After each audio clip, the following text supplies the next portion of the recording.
በአማራ ክልል በርካታ አካባቢዎች መንገዶች መዘጋታቸው፣ ውጊያዎች መጠናከራቸው ተነገረ። የፋኖ ኃይሎች በዚህ ምርጫ መሳተፍ በህዝብ ላይ የጦርነት አዋጅን እንደመደገፍ ነው ብለዋል። የብልጽግናው መንግስት ደግሞ በክልሉ ጅምብር ለመፍጠር እየተሞከረ ነው ሲል አሳውቋል። በክልሉ የአገዛዙ የምርጫ እቅድ ከ8 ወረዳዎች ውጭ በሌሎች የክልሉ ወረዳዎች በዋና ዋና ከተሞቻቸው ምርጫን ማካሄድ ከዛም በአማካይ ከ30 እስከ 50 የሚደርሱ ቀበሌዎቻቸው በከተሞች በሚሰጥ ድምጽ ተወክሏል በሚል ማቅረብ መሆኑ የሚታወቅ ነው። የሆኖ ሆኖ የፋኖ ኃይሎች ከትናንት ጀምሮ የእንቅስቃሴ ገደብ መጣላቸውን ተከትሎም በበርካታ የክልሉ አካባቢዎች ከተሞችን ከከተሞች የሚያገናኙ መንገዶች እንቅስቃሴያቸው ተገድቧል። የተቀመጠውን ገደብ ተከትሎ በመጀመሪያው ቀን ውሎም በከተሞች ውስጥ የባጃጅና የሞተር እንቅስቃሴዎች መቀጠሉን የሚገልጹት የአይን እማኞች ይሁን እንጂ ርዕሰ መዲናዋን ባህር ዳርን በተለያዩ አቅጣጫዎች የሚያስተሳስሩ እንዲሁም እንደ ጎንደር፣ ደሴ፣ ወልዲያና መሰል ከተሞችን በሚያቋርጡ አውራ መንገዶች ላይም በተለያዩ ስፍራዎች ላይ መዘጋቶች ማጋጠማቸውን አሳውቋል። የፋኖ ኃይሎች በአንጻሩ ጥቂት በማይባሉ ስፍራዎች ላይ የተሽከርካሪዎች እንቅስቃሴዎች መቆማቸውን በመግለጽ ነገር ግን ይህንን ጥሰው የተላለፉት ተሽከርካሪዎችን መያዛቸውን፣ አንዳንዶቹን ደግሞም የገደቡ የመጀመሪያ ቀን ነው በሚል በመመዝገብ ማሳለፋቸውን፣ ነገር ግን በቀጣይ ቀናት ይህ ገደብ በጥብቅ እንደሚፈጸም ገልጿል።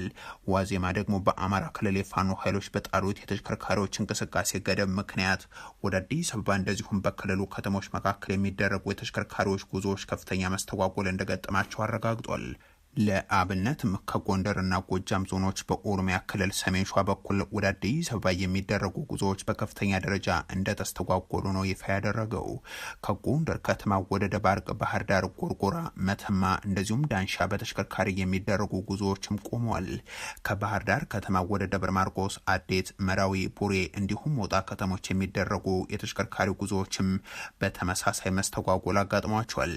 የብልጽግናው መንግስት ደግሞ በክልሉ የተለያዩ አካባቢዎች ያሉ የኮሙኒኬሽን ተቋማቱን በመጠቀም የቆመ እንቅስቃሴ የለም የሚል መግለጫ ነው ያሰራጨው።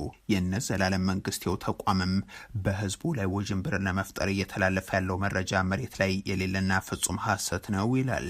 አሽከርካሪዎች ግን ስለምን ራሳችሁን ተዋሻላችሁ? ሚሊሻም ታጣቂዎችም እየገደሉን አይደለም ወይ? በክልሉ ውስጥም ከክልሉ ለመውጣትስ መቼ ተቻለና ሲሉ ይጠይቃሉ።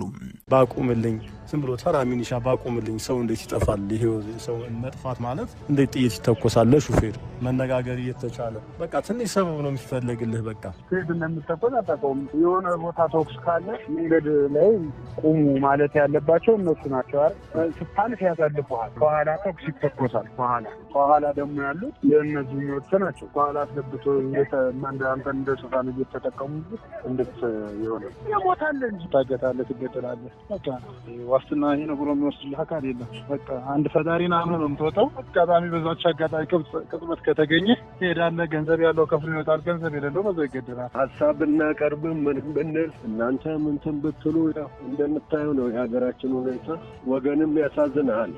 ምን ታደርገዋለህ? አንድ ለኢትዮ ፎረም አስተያየታቸውን የሰጡ አሽከርካሪም የፋኖ የትራንስፖርት ገደብን ተከትሎ ልጆችን የማሳድግበት ተሽከርካሪ ለጥቃት እንዳይጋለጥ ብዬም ቆምኩ። የብልጽግና ሰዎች መጡና ጭነህ መንገድ ካልወጣህ እንወርሰዋለን፣ እናስራሃለንም አሉኝ። ወዴት እንሄድ ይላሉ። ጎረቤት ሀገር ኬንያን ጨምሮ የአሽከርካሪዎች ማህበራት የመሯቸው አድማዎች መንግስትን በማስገደድ ጥቅማቸውን ያስጠበቁበት እንደሆነ የቅርብ ጊዜ ትውስታ ነው። በኢትዮጵያ የሚገኙ አሽከርካሪዎችና ማህበሮቻቸው ደግሞ በየዕለቱ ስለሚገደሉ ሹፌሮችና ስለሚደርስባቸው ሮሮ እየተናገሩ ቀጥሏል። የሆኖ ሆኖ የፋኖ ኃይሎች ይህንን ክልከላ የጣሉት የአብይ አህመድ አገዛዝ ለምርጫው ሲል የከፈተውን መጠነ ሰፊ ውጊያን ተከትሎም ለመመከት በሚያደርጉት ጥረት የሚያጋጥም የሰላማዊ ዜጎችን ጉዳትና ንብረታቸውን ውድመትን ለማስቀረት እንደሆነ ይናገራሉ። መንገዶች ለተሽከርካሪ ዝግ እንዲደረጉ ማህበረሰቡ ጥንቃቄ እንዲያደርግ የተፈለገበት ምክንያት በዋናነት ዓላማው ይህንን ምርጫ አደርጋለሁ በሚል ሰበብ ውጊያዎች በከፍተኛ ሁኔታ ተጧጡፈዋል። ማህበረሰቡ ራሱን ከዚህ ጥንቃቄ እንዲያደርግ የተላለፈ መመሪያ ነው። ህዝቡ በየደጁ፣ በየቤቱ፣ በየቤተ ክርስቲያኑ፣ በየገበያው በወጣበት ሁሉ በተገኘበት ሁሉ በሚጨፈጨፍበት በሚገደልበት በዚህ በሚጨፈጨፍበትና በሚገደልበት ሁኔታ ላይ ደግሞ የአገዛዙ ባለስልጣናት እየወጡ ስለ እግር ኳስ በሚያወሩበት በሚያላግጡበት በሞቱ ላይ በሚቀልዱበት ሁኔታ ላይ የሆነ ህዝብ ማድረግ ያለበት አገዛዙን ከጫንቃው ላይ መንቀልና መጣል ነው። ይሄንን አገዛዝ ህጋዊ የሚያደርግ ማንኛውም ፖለቲካዊ ክንውን ላይ መሳተፍ በራስ ላይ የዘር ማጥፋት ጦርነት ማወጅ ነው። በሚሞቱ ህፃናት ላይ በሚወድቁ ለነጻነታቸው ታግለው በየተራራው በሚወድቁ ወንድሞች ደም ላይ መቀለድ ነው። ነገ በታሪካችን የምናፍርበት ነው የሚሆነው። በአማራ ክልል ይህንን የምርጫ ድግስ ተከትሎ የእንቅስቃሴዎች ገደብ ብቻ አይደለም የተጠናከረው የሚደረጉ ውጊያዎች ጭምር እንጂም። በሰሜን ሸዋ ዞን ደብረ ብርሃን አቅራቢያ ባሉ አካባቢዎች በተለይም ትናንት ውጊያ ሲካሄድ ነው የዋለው። የኮማንዶና የአየር ወለድ ወታደሮችን ጨምሮም የክልሉ የጸጥታ አካላትን ሳይቀር ያሰማራው አገዛዙም እንደ ጭራሮ ሜዳና መሃል አምባ ባሉ አካባቢዎች ላይ ነው የተኩስ ልውውጥን ያደረገው። በወሎ ቀጠና ቆቦ ዙሪያ ታኩለሽ ጮቤ በር አካባቢ የከባድ መሳሪያ ድብደባ ሲመዘገብ፣ በዚሁ በወሎ ቀጠና የአንጆት ወረዳ የብልጽግና ጽህፈት ቤት ኃላፊ ስለመገደላቸውም የፋኖ ኃይሎች ሪፖርት ያሳያል።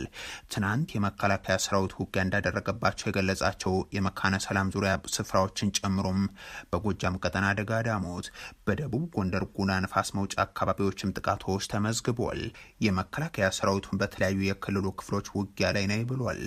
የመሐመድ ተሰማው ምስራቅ እዝ በሰከላ ወረዳ ልዩ ስሙ ማራታ ተብሎ በሚጠራ አካባቢም፣ የሹማ ብደታው የኮማንዶ እዝ ደግሞም በሰሜን ሸዋ ቀወት ወረዳ የለን ተብሎ በሚጠራ ስፍራ አደረግነው ያሉት ውጊያ ደግሞ በቀዳሚነት የሚጠቀስ ነው። የአራት ኪሎ አገዛዙ ወደ ትግራይ ሌላ ጦርነትን እንዳይከፍት የፋኖ ኃይሎች ውጊያ አግዶታል ሲል ተቋሙ ገለጸም። አልጀዚራ ደግሞ በኢትዮጵያ የሚደረጉ ውጊያዎችን ካርታ ይፋ ያደረገ ሲሆን ከ7400 በላይ ጥቃቶች ባለፉት ጥቂት ዓመታት ተፈጽመዋል ብሏል። ዓለም አቀፍ ተቋማት የአብይ አህመድ አገዛዝ የጦርነትም የምርጫ ዘመቻን ተቀባይነት የሌለው ሲሉም ተከታታይ ሪፖርቶችን እያወጡም ይገኛሉ። ከሰሞኑ ከዘ ኢኮኖሚስት እስከ ፎሪን ፖሊሲም ከፍራንስ 24 እስከ ቢቢሲም ምርጫ የሚመስል ምርጫ እያሉ የአገዛዙን ድግስ ውድቅ እንዳደረጉት የሚታወስ ነው። በሀገሪቱ ጦርነትን አስቁመው ወደ ሰላማዊ ሽግግር ከማምራት ይልቁንስ ስልጣንን ያለ ተቀናቃይ ማስቀጠል የሚቻልበት ምርጫ የተባለ ድግስ በውጊያ ቀጠና ውስጥ ባለችው ሀገር ተዘጋጅቷል የሚለው ሪፖርትም ተደጋግሞ የተስተጋባ ነው። አልጀዚራ በኢትዮጵያ ለዓመታት የቀጠሉትን ጦርነቶች የሚያመላክት ሪፖርቱንም ይፋ አድርጓል። ከ135 ሚሊዮን በላይ ህዝብ ባላት ኢትዮጵያም ሰላም ብርቅ ከሆነ ዓመታት ማለፋቸውን የሚጠቅሰው ዘገባው ከፈረንጆቹ 2022 ወዲህ ባሉት ዓመታትም ከ7400 በላይ ጥቃቶችና ውጊያዎች መደረጋቸውን ምንጮቹን ዋቢ አድርጎ ይፋ አድርጓል።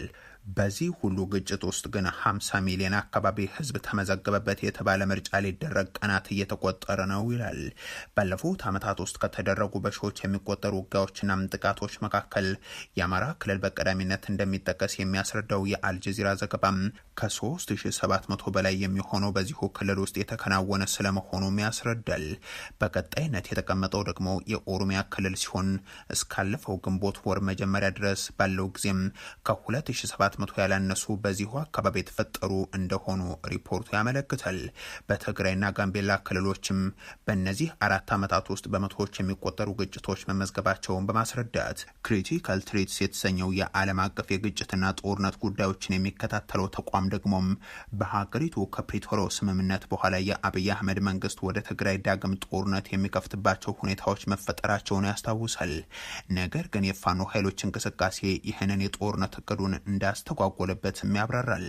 ከወራት በፊት ለተመሳሳይ ተልእኮም ጦር ሰራዊቱን ወደ ትግራይ ክልል ድንበር አካባቢዎች አስፍሮ እንደነበር የሚያስታውሰውና በካርታ ማሳያዎች የሚያረጋግጠው የተቋሙ ሪፖርት ነገር ግን የተጠናከረው የአማራ ክልል የፋኖ ኃይሎች እንቅስቃሴን ተከትሎም ከፊል ሰራዊቱን ወደ ክልሉ ለመመለስ መገደዱንም ያብራራል።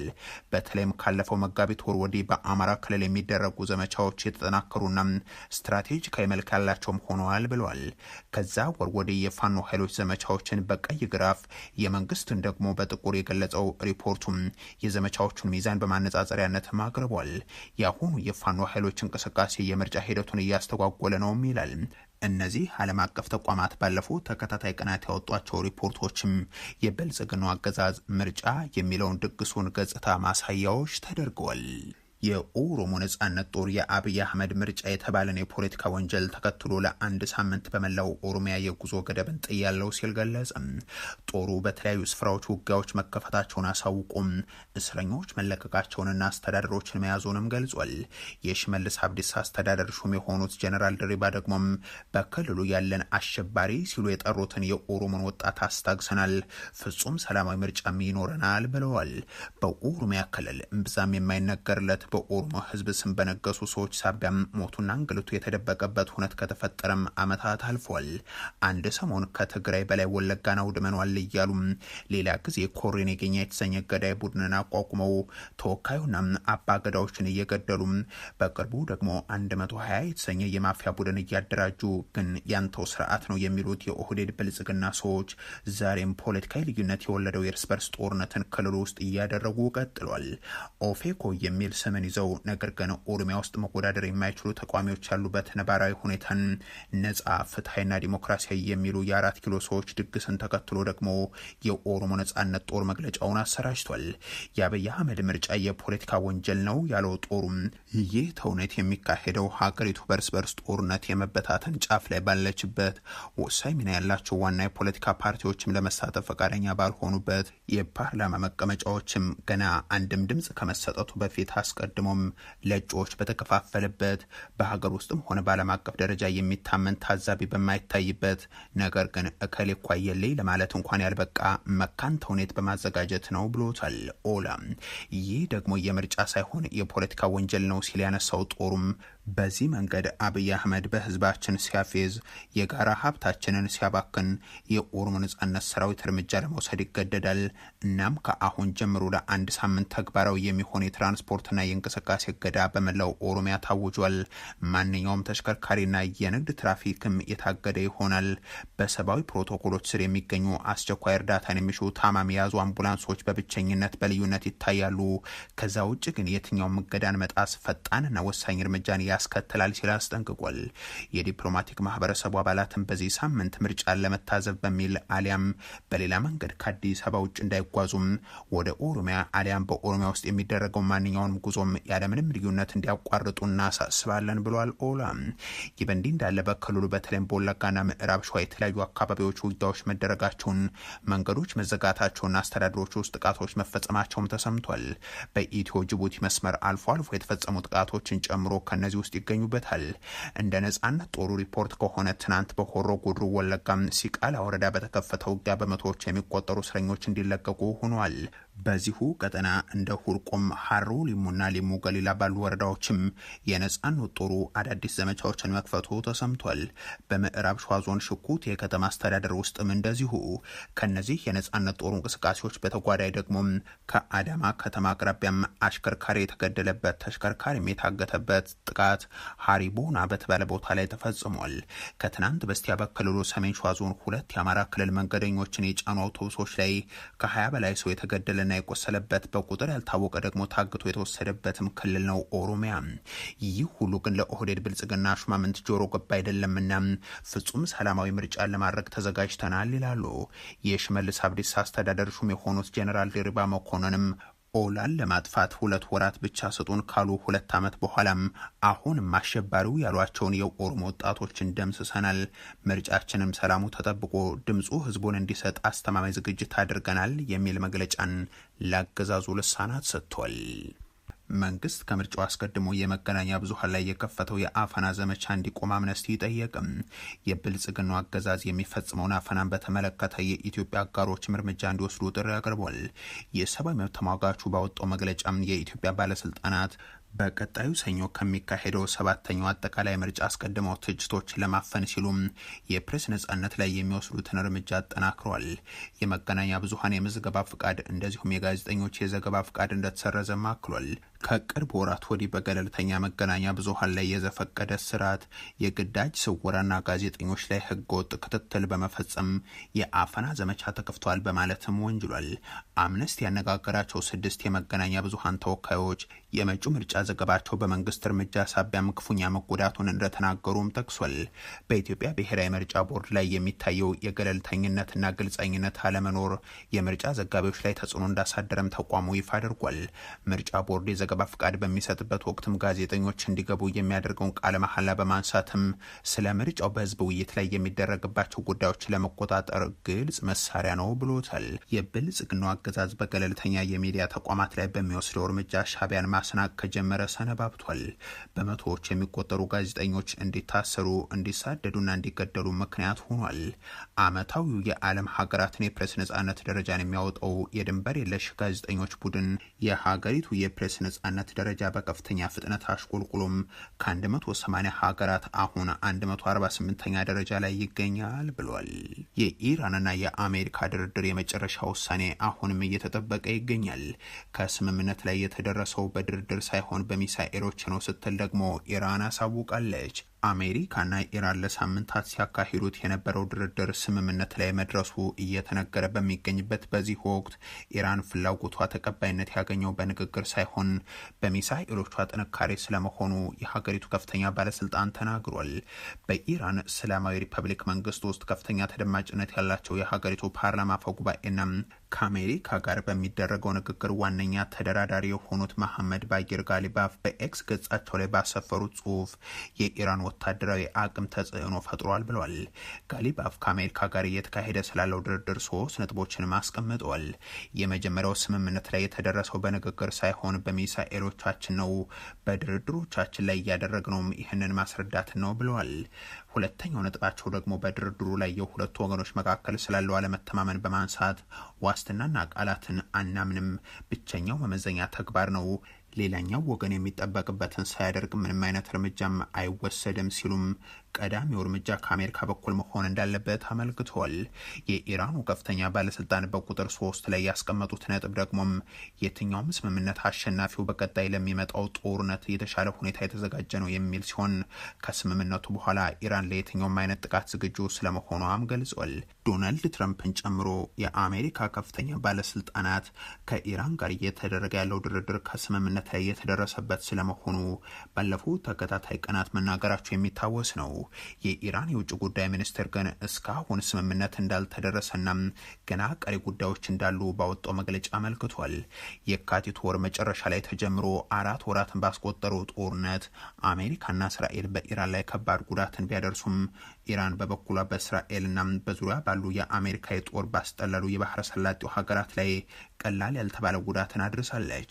በተጨማሪም ለዓለም የነዳጅና የጋዝ ምርት ዝውውር ወሳኝ የሆነው የሆርሙዝ ወሽመጥን በመዝጋት በመላው ዓለም ላይ ከፍተኛ ተጽዕኖ ማሳደሯም የሚታወቅ ነው።